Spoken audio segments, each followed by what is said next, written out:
You hypnotize.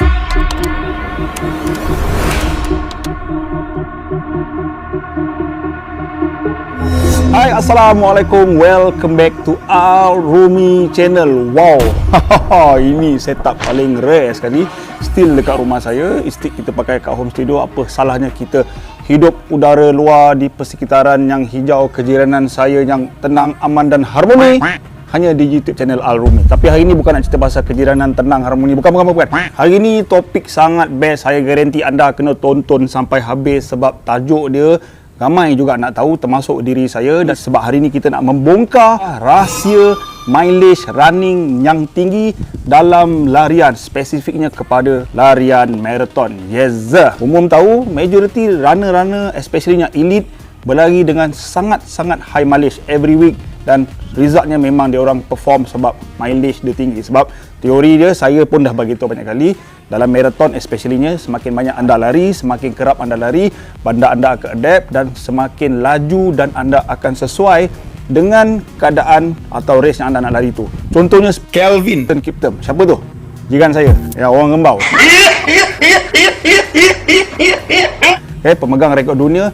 Mileage dia seminggu berapa? 3. Bukan 30 km seminggu, 300 km seminggu. Wow. Tetapi jangan anda salah sangka, anda perlu jelas, mileage semata-mata bukan penentu kepada performance atau target masa yang anda nak capai. Sebab hari ni dia punya keyword dia apa? Specification. Dan hari ni kita nak sama-sama membongkar tentang isu tentang rahsia di dalam mileage yang sangat tinggi. Kalau anda nak tahu jawapan dia, anda kena tontonlah sampai habis. Tetapi bak kata sahabat saya dekat, hari orang Podison ada minta, orang Ipoh ada minta, orang Jerantut ada minta, saya rasa orang Rembau pun ada minta, maybe KJ kot. Tapi ini kita nak sebut juga, bak kata sahabat saya dekat Mentakap, don't wait long-long. Siapa-siapa yang belum subscribe, yes and thank you. Sebelum tu saya perlu penjelaskan sekali lagi, apa itu mileage dan apa kaitannya dengan marathon. Mileage ni ialah jarak lah, jarak yang anda nak lari. Yes, jarak marathon berapa? Yes, 42 km ataupun 26 mile. Jadi ada orang 3 jam, ada orang 4 jam, 5 jam, 6 jam, cut off time 7 jam. Jadi itu anda nak berlari dalam satu masa. Jadi mileage ni maksud dia, ada orang membahagikan dalam masa sebulan, ada orang bahagikan dalam masa seminggu. Pada saya kedua-duanya betul, kedua-duanya boleh diguna pakai.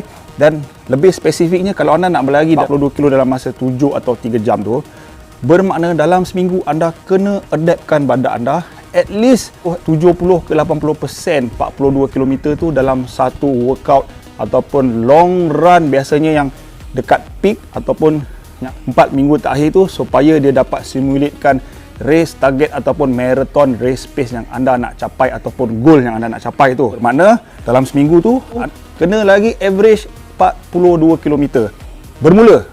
Bermula. So secara teorinya kalau anda lagi 5 jam, seminggu tu kena lagi 5 jam lah. So dia yang long run tu biasanya 30% daripada jumlah mileage yang anda nak lagi. Kita akan jam lebih detail kat situ.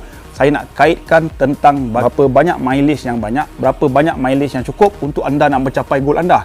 Untuk orang yang mungkin jarang berlari ataupun tak pernah berlari, mungkin apabila dia berlari 10 km seminggu, dia punya performance dia cantik mencanak.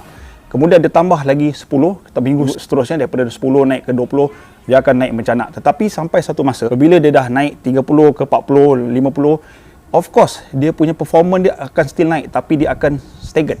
Kalau yang sebelum ni dia naik mencanak dan seterusnya dia akan mendata. Dia still naik tapi dia mendata. Jadi sebab tu runner yang kalau dia nak perform, sama ada dia mencapai optimum mileage yang diperlukan ataupun dia dapat terlalu banyak. Itu yang jadi kat Kiptum tu 300 km seminggu. Ini dipanggil the law of diminishing return ataupun prinsip pulangan semakin berkurangan. Maknanya dia memulangkan tetapi semakin berkurang. Dia still memulangkan tetapi dia berkurang. Semakin linear, mula-mula dia naik cantik, kemudian dia semakin mendata. Dan video kali ini saya nak ulas apa kaitannya dengan mileage yang banyak. Apa beza orang yang mileage sikit, tetapi walaupun anda ada mileage yang banyak, still anda tak dapat perform ataupun tak dapat pace yang laju. Contohnya seperti ultra runner. Mileage dia banyak, silat-silat lagi banyak daripada marathoner, tetapi overall pace dia still jauh ditinggalkan oleh pelari-pelari marathon. Okay, kalau anda nak tahu, jom. Apa dia? Kertas dengan pen, kita sama-sama kembali ke sekolah. Okay? Alright, jom. Kita ambil satu contoh lah. Ini adalah mileage 42 km oleh seorang runner seminggu. Okey. seminggu. Okey, kalau dia nak berlari, dia nak mencapai masa target dia, kita tengok katalah 4 jam maraton 4 jam maraton. Okey. Anda tengok dia punya peak kat sini. Okey. So, untuk seorang dah nak lari 42 km ni, so makna dia punya workout dia agak stiff jugalah. Ini maknanya minimum workout yang dia boleh buat sangat-sangat stiff. Bermakna kalau dia nak berlari long run, lagi pada percentage yang sifu atau sains bagi tahu, biasanya long run ni okey 30% daripada keseluruhan mileage seminggu lah. So bermakna dalam kes ini dia cuma boleh mampu lari, okey, ini dia punya long run dia 15 km saja. Okey, long run dia, dan mungkin pace dia pun saya ingat memang azab jugalah. Mana kalau nak lari 4 jam ni, sebab mana dia kena berlari untuk dapat 15 km ni pace 541 ataupun dia kena capai 15 km ni. So bermakna biasanya orang long run ni at least 3 jam. Okey.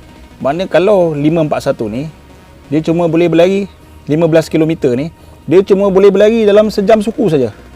So macam mana dia nak berlari yang 3 jam ni? Okey, kalau 3 jam ni dia boleh ni maybe dia dekat 20 km lebih. So kita comparekan orang yang berlari training, okey, 80 km seminggu. Anda tengok.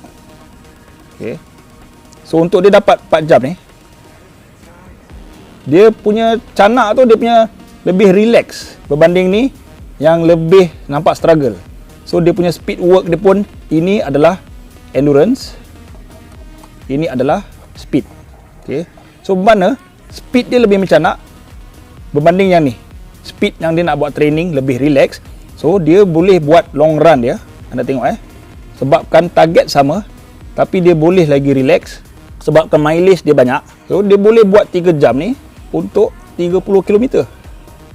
Jadi apabila dah training 30 km menghadapi race 42 km ni nanti, race marathon 42 km ni, dia dah ada specificity untuk marathon dia nanti. Point dia kat sini, saya bagi contoh kemudian kalau dia nak target 3 jam. Okey. Target 3 jam, yang 42 kilo ni tentu tak boleh. Anda tengok 42 kilo ni kalau dia nak lari 3 jam, memang confirm tak boleh. Teruk dia, tak cukup.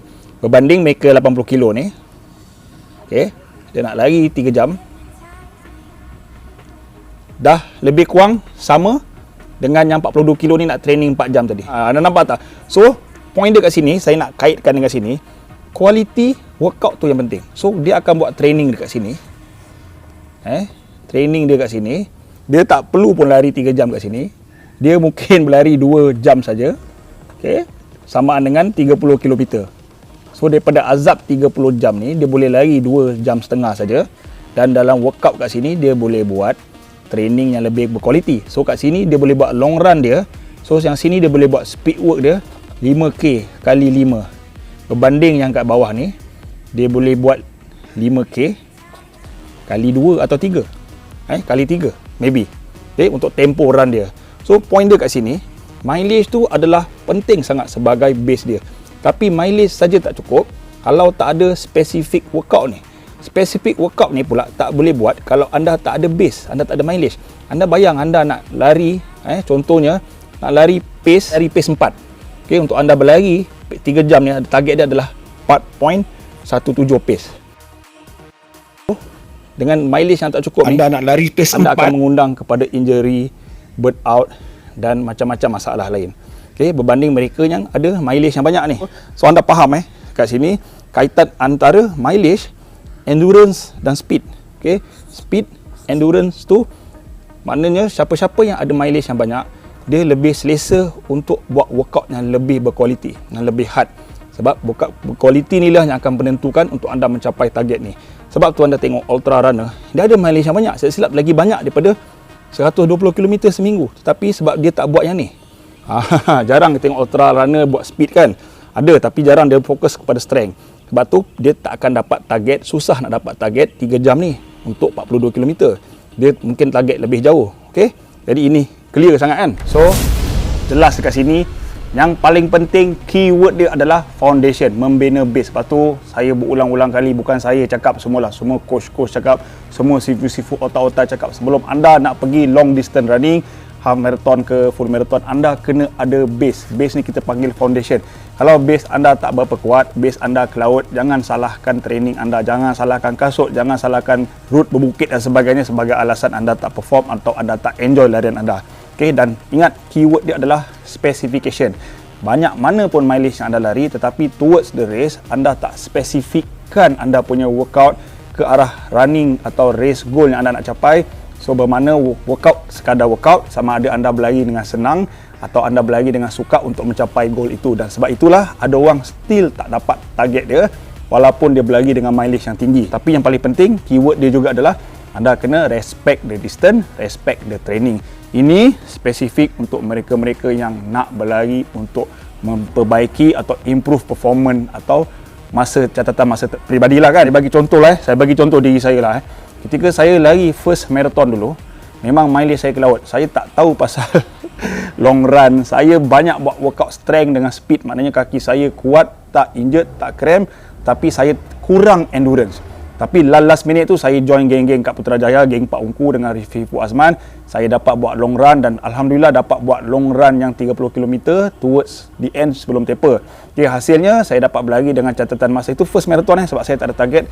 Saya maintain pace 7 je, saya habis dalam masa 5 jam 25 minit lah. Itu Twin City Marathon Januari 2017. Tapi berbalik, kemudian saya berlari di Chiang Mai Marathon. Di situ dia terbalik pula. Saya dapat mileage yang sangat tinggi. Saya dapat spesifik workout tu last week tu coach dapat sediakan, memang saya dapat follow cantik. Saya nak target masa tu bawah 5 jam, bermakna saya kena lari 6.55 ke bawah. Memang goal pace marathon. Saya dapat buat long run 2 atau 3 kali dengan pace yang saya nak tu 30 km dan 35 km sebelum taper cantik. Tapi di situlah saya injured sebab masa tu saya tak fokus kepada strength. Catatan masa saya terlajak lah 12 minit iaitu 5 jam 12. It's okay. Itu pengalaman saya lah. Ada orang dia memang lahir-lahir ada bakat dan genetik dia memang sport. Jadi dia tak ada masalah. Jadi training tu mungkin nak compliment untuk dia enhancekan lagi bakat yang dah ada. Ada orang seperti saya dan kebanyakan anda kena work hard kau-kau punya. Ada orang dah work hard pun tak dapat-dapat juga. Jadi terpulang pada masing-masing. Yang paling penting apa dia? Effort dan jangan putus asa lah. Okay. Yang paling penting sekali ini sebenarnya teguran untuk diri saya lah. Mohon jangan terasa untuk diri saya. Umur saya tahun ni, kalau video ni disiarkan tahun 2023 still 46, tahun depan dah 47, dah menghampiri 50. Janganlah nak bandingkan diri anda dengan budak-budak muda yang berlari berdesut-desut especially yang ada grup-grup yang lari padu-padu semua. Jangan bandingkan, enjoy saja. Sebab saya tahu majority pelari-pelari rekreasi amatur macam saya ni yang paling ramai sekali. Yang training tu dia memang nampak ramai, tapi golongan kita ni yang paling ramai sebenarnya. So jangan banding-banding, tengok orang dah lari sub 3, orang dah lari pace 3, pace 4, kita dah mengelupur dah. Just enjoy, follow the flow, trust the process. Masing-masing ada keupayaan yang berlainan. Okay? Kalau anda tak mampu lari 100-200 km seminggu, jangan buat. Video yang detail tu tentang ni deep gila saya dah share, anda boleh tonton. Link ada kat bawah ni tentang penting sangat ke anda nak berlari. Compare kita dengan elite, dia boleh capai 100-200 km seminggu. Dia boleh buat double session, triple session, 5-16 session sehari pun boleh. Sebab berbanding dengan kita, kalau kita nak buat double session, pagi berlari, masuk kerja, petang dah barai dah. Nak paksa diri training double session. Okay? Mereka pagi berlari, tengah hari dah tidur, rehat, petang boleh sambung, malam sampai besok pun boleh training sebab dia ada masa untuk berehat, untuk recovery. Berbanding kita, dan dia well trained, dia ada fisioterapi, dia ada massage, dia ada recovery, stretching dia. Kita tak ada ke laut. Jadi boleh dan tak boleh ikut kemampuan masing-masing lah. Tapi kena ingat, dia still take long term approach lah. Nak bina base tu ada orang setahun, ada orang 2 tahun. Tapi janganlah baru 3 bulan lagi nak masuk marathon tu menjahanamkan diri sendiri. Ada apa yang nak dibanggakan. Sebab mileage yang banyak tu, tujuan dia adalah untuk unlock, memberi anda keselesaan, memberi anda ruang untuk anda buat workout yang lebih spesifisiti atau lebih spesifik mencapai race yang anda nak lari nanti. Kalau anda ada baliknya sikit, anda tak boleh buat workout tu, malah nanti akan memudaratkan diri. Okey? Semoga perkongsian saya hari ini membawa manfaat kepada anda semua, termasuk rakan saya kat Mentakap, Raup, Jerantut, Rembau dan juga Kuala Lipis. Okey? Dan kalau anda suka video ini, tekan butang like, tinggalkan komen apa pula pandangan anda tentang high mileage ni. Dan yang paling penting kepada dia, subscribe, sebagai kebaikan. Stay healthy, keep fit and keep running. Assalamualaikum. Yo, what's going on?